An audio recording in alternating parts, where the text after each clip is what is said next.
வருகின்ற 4ஆம் தேதியானது ஸ்ரீலங்காவிற்கு சுதந்திர தினமாகவும் தமிழருக்கு கருப்பு நாளாகவும் பிரகடனம் செய்யப்பட்டுள்ளது.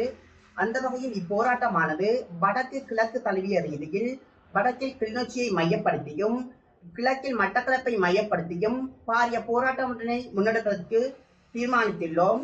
அந்த வகையில் இப்போராட்டமானது வலுவடைவதற்கு பல்வேறுபட்ட உரையாடல்களை மேற்கொண்டுள்ளோம். அந்த வகையில் கிளிநொச்சி, முல்லைத்தீவு, மன்னார், மட்டக்களப்பு, அம்பாறை ஆகிய மாவட்டங்களிலும் இன்று வவுனியாவிலும் கலந்துரையாடல்கள் மேற்கொள்ளப்பட்டுள்ளது.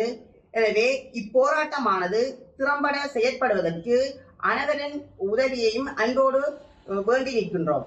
எதிர்வருகின்ற 4ஆம் தேதி இலங்கை சுதந்திர தினமாக பிரகடனப்படுத்தப்பட்டிருக்கின்றது.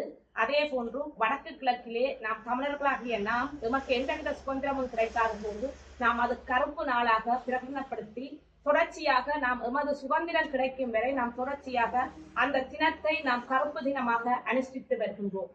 எனவே நாம் எமது உரிமைகள் மறுக்கப்பட்ட போது இலங்கையானது 1948ஆம் ஆண்டு சுதந்திரம் அடைந்த போது இந்த தமிழர்களுக்கு எந்தவித சுதந்திரமும் வழங்கப்படவில்லை, எந்தவித உரிமைகளும் வழங்கப்படாமல் மறுக்கப்பட்ட இந்த சிங்கள பேரினவாதம் தனக்கான சுதந்திர தினத்தை தொடர்ச்சியாக எந்த அரசாங்கம் வந்தாலும் அதனை மிகவும் பிரகடனப்படுத்தி மிகவும் உணர்வுபூர்வமாக அவர்களுக்கான சுதந்திரம் கிடைத்திருக்கிறது என்பதை இந்த சர்வதேசத்துக்கு எடுத்து கூறியிருக்கின்றார்.